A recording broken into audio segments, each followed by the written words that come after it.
Bonjour à toutes et à tous. Je suis très heureux de vous retrouver et de continuer notre réflexion concernant ce qu'on appelle la gestion des ressources humaines. Aujourd'hui, notre réflexion d'aujourd'hui portera sur ce qu'on appelle les différents types de contrats de travail. Alors, la vidéo précédente, on avait parlé de ce qu'on appelle les conditions de conclusion du contrat de travail. On avait parlé des conditions de fond et des conditions de forme. On avait tout simplement terminé par expliquer que toute modification, en tout cas du contrat de travail, fait obligatoirement l'objet d'un avenant notifié par écrit, d'accord, aux salariés, bien évidemment. Alors, c'était ça qu'on avait dit durant la vidéo précédente. Alors, aujourd'hui, nous allons parler de ce qu'on appelle les différents types de contrats de travail qui constituent une suite logique. Vous savez, nous allons parler en premier lieu les conditions du contrat de travail à durée indéterminée, comme acronyme, donc CDI, contrat à durée indéterminée. C'est quoi le contrat à durée indéterminée? C'est très important. Vous savez, c'est la forme normale et générale de la relation donc de travail. Vous savez, par définition, il ne prévoit pas la date à laquelle il prend fin. D'accord? Comme son nom l'indique, indéterminé. Il peut être rompu sur décision unilatérale, soit de l'employeur. Exemple, je vous donne un exemple, le licenciement pour motif personnel, ou bien pour motif donc économique. Quand on parle de motif économique, c'est quand l'entreprise donc tombe en faillite. D'accord, l'employeur peut juger nécessaire donc de rompre le contrat de travail avec le salarié, ou bien ses salariés. Il y a ce qu'on appelle aussi mise à la retraite. Quand on parle donc de mise à la retraite, c'est la réglementation. Donc c'est la réglementation qui fixe donc la date de retraite donc du salarié. Soit donc du salarié. Vous savez, du côté du salarié, donc le salarié, je vous donne un exemple, donc la démission. Le salarié tout simplement peut déposer sa lettre de démission s'il juge nécessaire donc de quitter l'entreprise. Il peut déposer sa lettre de démission auprès donc de l'employeur. D'accord? Dans ce cas, c'est l'employé qui juge nécessaire donc de rompre le contrat de travail qu'il est lié avec son employeur. Alors, départ à la retraite. Départ à la retraite, donc c'est une sorte d'anticipation. On a tendance aussi à voir, on le connaît donc sous le nom de départ volontaire. Départ volontaire, c'est une sorte d'anticipation. La date de retraite n'est pas encore venue, donc le salarié juge nécessaire donc d'anticiper. Ou encore pour une cause extérieure au parti. Donc, je vous donne un exemple, cas de force majeure. Quand on parle de cas de force majeure, donc c'est une cause donc extérieure. Vous savez, sa rupture peut aussi résulter d'un accord des deux parties, élaboré donc dans le cadre d'un dispositif de rupture conventionnelle. D'accord? Vous savez, la résiliation donc du contrat à durée indéterminée est subordonnée à un préavis. Est subordonné donc à un préavis. Donc, si l'employeur veut résilier donc le contrat à durée indéterminée, il va tout simplement procéder à ce qu'on appelle un préavis. Donc, c'était ça le contrat à durée indéterminée. Donc, nous allons expliquer donc le second contrat, ce qui est le contrat à durée déterminée, comme acronyme CDD, contrat à durée déterminée. C'est quoi le contrat à durée déterminée? C'est très important. Vous savez, le contrat à durée déterminée, c'est un contrat dont la durée est précisée à l'avance, suivant la volonté donc des parties. Suivant la volonté des parties entre l'employeur et l'employé. Vous savez, un contrat de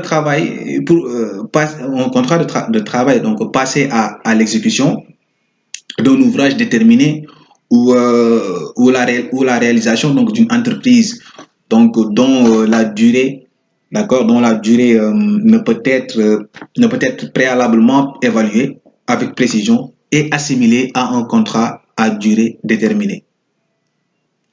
Donc c'est assimilé à un contrat à durée déterminée, c'est-à-dire CDD. Alors, un contrat dont le terme est subordonné à un événement futur est certain, dont la date n'est pas exactement connue, est également assimilé à un contrat à durée déterminée. Vous savez, la première explication, on va dire par là que, je vous donne un exemple. la construction donc des chantiers de grand gabarit, c'est-à-dire construction, n'est-ce pas, d'un aéroport, d'un pont, d'autoroute, etc. Vous savez, c'est des ouvrages de grand gabarit. Donc, dans ce cas, il faut que, n'est-ce pas, ces travaux-là finissent pour qu'on puisse tout simplement procéder à la fin donc, du contrat. Tant que ces travaux-là ne sont pas terminés, on ne peut pas tout simplement parler de la fin donc, de contrat. Souvent, on le voit, donc, comme je viens de vous le dire, dans les ouvrages donc, de grand gabarit. Alors, vous savez, on a dit aussi un contrat dont le terme est subordonné à un événement futur et certain dont la date n'est pas exactement connue est également assimilé à un contrat à durée déterminée. Exemple, la Tabaski, la Korité, etc., etc.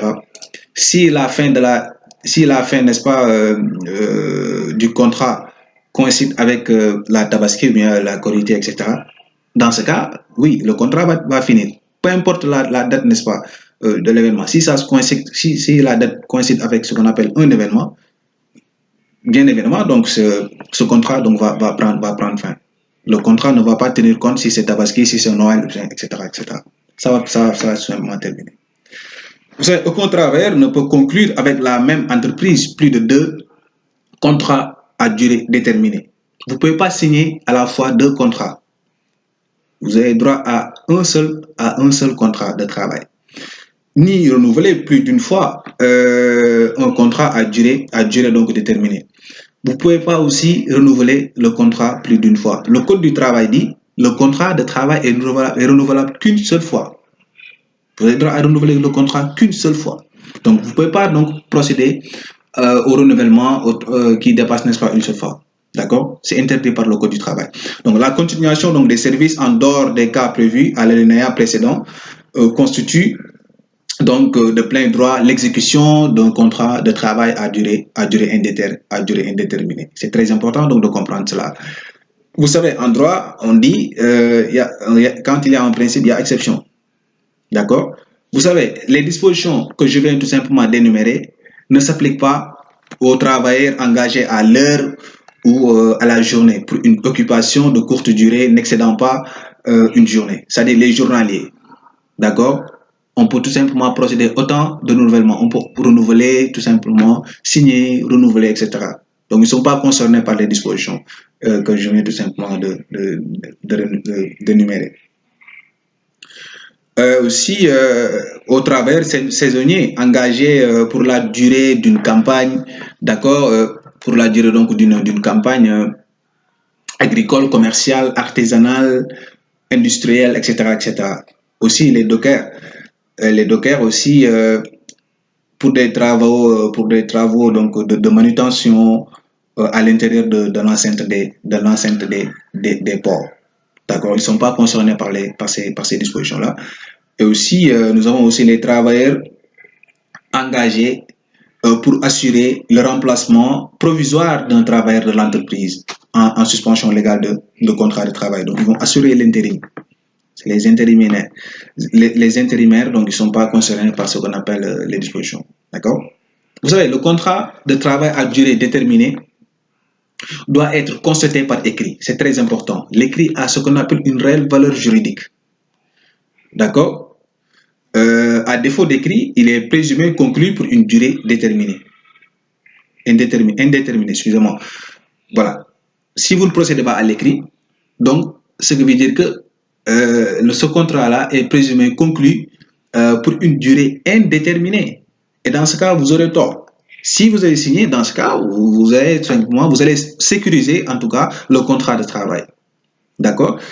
Et le contrat de travail à durée déterminée ne peut être conclu pour une durée supérieure à 2 ans. C'est supérieur. Oui. Ça ne peut pas dépasser 2 ans. Le contrat à durée déterminée ne peut pas dépasser 2 ans. C'est 2 ans.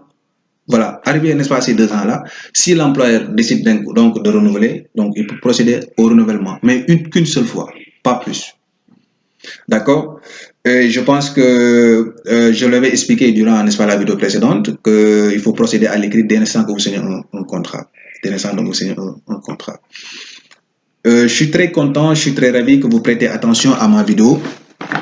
Aujourd'hui, on était venu pour vous expliquer un peu de ce qu'on appelle les différents types de contrats de travail. Je pense que tout salarié et aussi même ceux qui sont habilités donc à signer des contrats connaissent, n'est-ce pas, ces types de contrats. Et voilà, donc aujourd'hui, nous venu donc, pour vous expliquer donc pour ces différents types donc, de contrats. Le contrat à durée indéterminée ayant comme acronyme CDI, le contrat à durée déterminée ayant comme acronyme CDD. Voilà. La vidéo prochaine nous allons aborder un autre thème. Si vous avez des questions à me poser, je vous invite à les poser via mon compte Gmail, borissobalde en minuscule, @gmail.com. Je suis très content, vraiment, je suis très ravi que vous prêtez attention à ma vidéo. Merci et à très bientôt.